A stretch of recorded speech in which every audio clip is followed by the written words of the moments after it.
অনেকেই বিএনপি এবং আওয়ামী লীগকে এক পাল্লায় পরিমাপ করে।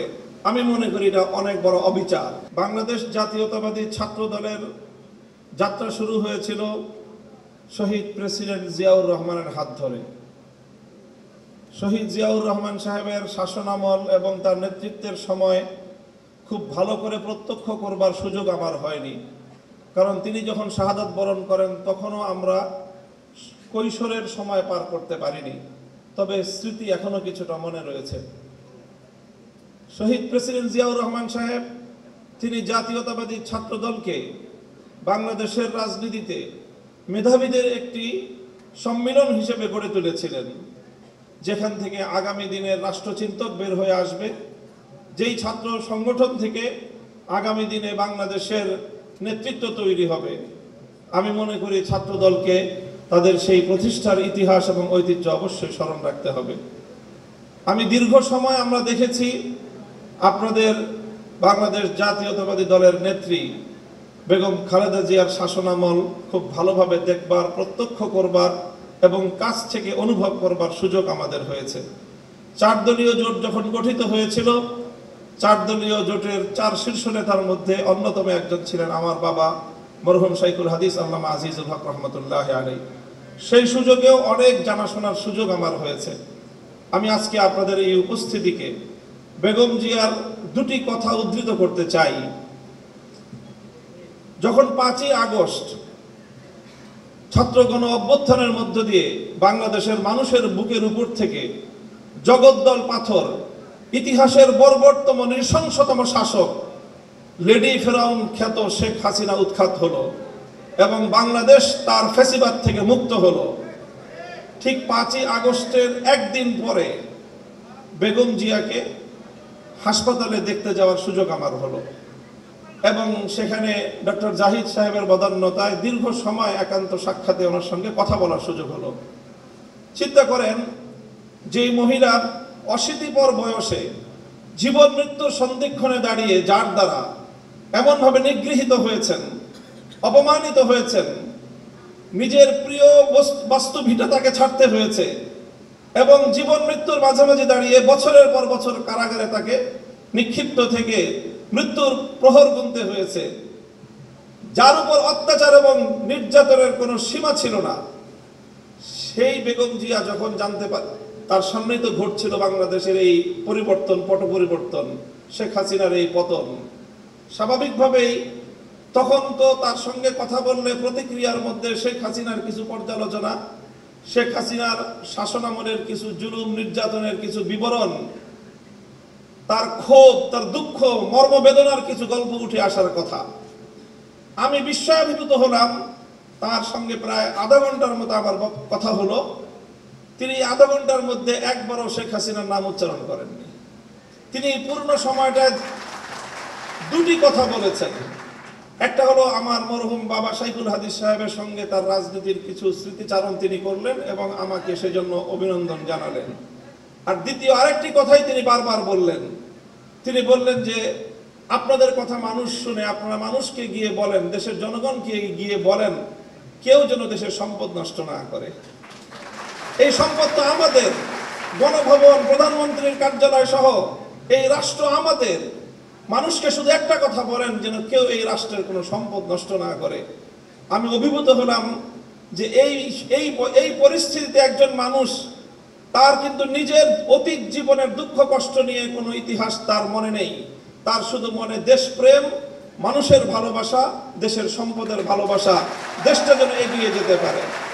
আমি মনে করি যারা জাতীয়তাবাদী রাজনীতি করেন, জাতীয়তাবাদী দলের, আপনাদের সকলের আপনাদের নেত্রী থেকে এই দেশপ্রেমের শিক্ষা গ্রহণ করা উচিত এবং সেভাবে দেশকে ভালোবেসে দেশকে গঠন করার জন্য আত্মনিয়োগ করা উচিত। এবং আমি ওনার ব্যক্তিগত জীবন এবং তার অর্থনৈতিক স্বাবলম্বিতা সম্পর্কে যে তথ্য আমরা জানি, সেটা আসলেই বিস্মিত হওয়ার মতো যে 3 বার বাংলাদেশের রাষ্ট্রপ্রধান, প্রধানমন্ত্রী থাকা পরেও তার অর্থনৈতিক যে সক্ষমতা, তার যে সাধারণ মাত্রা, সেটা বিস্মিত হওয়ার মতোই। কাজেই সেই চেতনা থেকে, সেই প্রেরণার দ্বারা আপনারা রাজনীতি করবেন, এটা জাতীয়তাবাদী ছাত্র দলের সকল নেতাকর্মীর প্রতি আমার উদাত্ত আহ্বান থাকবে। দ্বিতীয় আরেকটি কথা আমি বেগম জিয়ার উদ্ধৃতিতে আজকের এই মঞ্চে আমি উচ্চারণ করতে চাই। দেখেন, দীর্ঘ একটা সময় একসঙ্গে আমরা যুগপৎ রাজনীতি করেছি, জোটবদ্ধ রাজনীতি করেছি, আন্দোলন করেছি, সরকার গঠন করেছি। আমি একটি ঐতিহ্যবাহী রাজনৈতিক, ধর্মীয় রাজনৈতিক পরিবারের সন্তান। আমাদের রাজনীতির মুখ্য উদ্দেশ্য হলো আল্লাহর জমিনে আল্লাহর দ্বীন প্রতিষ্ঠিত করা, আল্লাহর জমিনে খেলাফত ব্যবস্থা কায়েম করা। এটাই হলো আমার রাজনীতির মূল দর্শন। তবে আপনারা যেই রাজনীতি করেন সেই রাজনীতির সাথে আমাদের রাজনীতির কিছুটা পার্থক্য আছে। সেই পার্থক্যের জায়গাটুকুও বুঝতে হবে এবং সেখান থেকে আপনাদের দায়িত্ব এবং ভূমিকার কথাও আমি বলছি, আমার বক্তব্য দিয়ে নয়, বরং আপনার নেত্রীর উদ্ধৃতি দিয়ে। বেগম জিয়া আমাদেরকে বলেছেন অনেক সময় যে, দেখেন হুজুর, আমরা ইসলাম প্রতিষ্ঠার রাজনীতি আমরা করি না, তবে আমাদের পরিষ্কার অবস্থান হলো এই যে আপনারা যদি ইসলাম প্রতিষ্ঠা করবার জন্য দেশে রাজনৈতিকভাবে সামনে অগ্রসর হয়ে যেতে পারেন, আমাদের বিএনপির পক্ষ থেকে সহযোগিতা পাবেন, বিরোধিতা পাবেন না। এই যে আজকে হাবিবুন নবী খান সোহেল ভাই যে কথাটা বললেন, অনেকেই বিএনপি এবং আওয়ামী লীগকে এক পাল্লায় পরিমাপ করে। আমি মনে করি এটা অনেক বড় অবিচার। আওয়ামী লীগ ইসলামিক রাজনৈতিক সংগঠন নয়, বিএনপিও ইসলামিক রাজনৈতিক সংগঠন নয়, তবে এই দুটির মধ্যে ঐতিহাসিক অনেক ব্যবধান রয়েছে। সেই ব্যবধানটার কথা আমি আরেকটা উদ্ধৃতি দিয়ে একটু স্মরণ করিয়ে দিতে চাই। বাংলাদেশ জাতীয়তাবাদী দলের একজন মরহুম নেতা, সাবেক মন্ত্রী চৌধুরী কামাল ইবনে ইউসুফ, আপনাদের অনেকের নাম মনে থাকার কথা, তার একটা উদ্ধৃতি, তিনি একদিন এক প্রসঙ্গে বলেছিলেন, একটা কথা বলতে গিয়ে বিএনপির প্রতি তার নিজের যে অধিকার, সেই অধিকার সাব্যস্ত করতে গিয়ে বলেছিলেন যে, বেটা আমি 200 বছর ধরে বিএনপি করি। কি বলেছেন? 200 বছর ধরে আমরা বিএনপি করি। আপনাদের অনেকের মনে প্রশ্ন জাগতে পারে, বিএনপি তো প্রতিষ্ঠিতই হলো স্বাধীনতার বেশ পরে, শহীদ জিয়াউর রহমানের হাত ধরে। আর চৌধুরী কামাল ইবনে ইউসুফের বয়স কত? 60-70 বছর। তো বিএনপিও তো 50 বছর আগে জন্ম নেয় নাই। চৌধুরী কামাল ইবনে ইউসুফের বয়সও 50 বছর নয়। তো ওই বেটা কিভাবে 200 বছর ধরে বিএনপি করে? আপনাকে বিএনপির ঐতিহাসিক রাজনৈতিক ধারাটাকে আপনাদের অবশ্যই ধারণ করতে হবে। চৌধুরী কামাল ইবনে ইউসুফের এই বক্তব্যের মূল কথা ছিল এই, যদি আমরা আমাদের এই জনপদের অতীত রাজনীতির ইতিহাস পর্যালোচনা করি, তাহলে সবসময় আমরা এদেশে দুটি ধারা লক্ষ্য করতে পারি।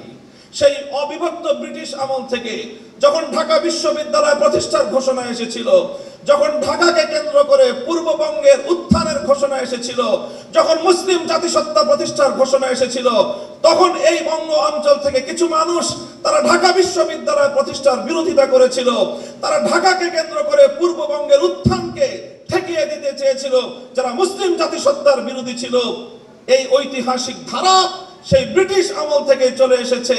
আর এই ধারায় এইভাবে দুটি ধারা প্রতিষ্ঠিত হয়েছে, সংঘাত চলেছে, লড়াই চলেছে। একটি ধারা ছিল পূর্ববঙ্গ কেন্দ্রিক এই বাংলাদেশি জাতীয়তাবাদ তথা মুসলিম জাতীয়তাবাদের, মুসলিম জাতিসত্তা গঠনের যে ঐতিহাসিক ধারা, এই ধারার যারা রাজনীতি করে, জাতীয়তাবাদী দল বিএনপি সেই ধারারই প্রতিনিধিত্ব করে। কাজে বিএনপিকে যেমন এই কথাটা মনে রাখতে হবে, যারা বিএনপির সমালোচনা করে তাদেরকেও এই কথাটা মনে রাখতে হবে। বিএনপি এবং আওয়ামী লীগ কেউই ইসলামী রাজনীতি করে না, বরং তাদের রাজনৈতিক ভিন্ন দর্শন রয়েছে। ঠিক যেমনি ভাবে আবু জাহাল আর আবু তালেব কেউই কিন্তু ইসলামের পথের অনুসারী ছিলেন না, কিন্তু কেউ যদি আবু তালেব আর আবু জাহালকে এক পাল্লায় মাপে, তার চেয়ে বড় জালিম আর কেউ হতে পারে না। আমি মনে করি ইসলামী রাজনীতির দৃষ্টিকোণ থেকে বিএনপি আবু তালেবের ভূমিকায় আর আওয়ামী লীগের আগাগোড়ায় ভূমিকা হলো আবু জাহালের ভূমিকা। কাজেই এই জন্য বিএনপিকে কথা মনে রাখতে হবে, বিএনপির আগামী নেতৃত্বকে কথা মনে রাখতে হবে।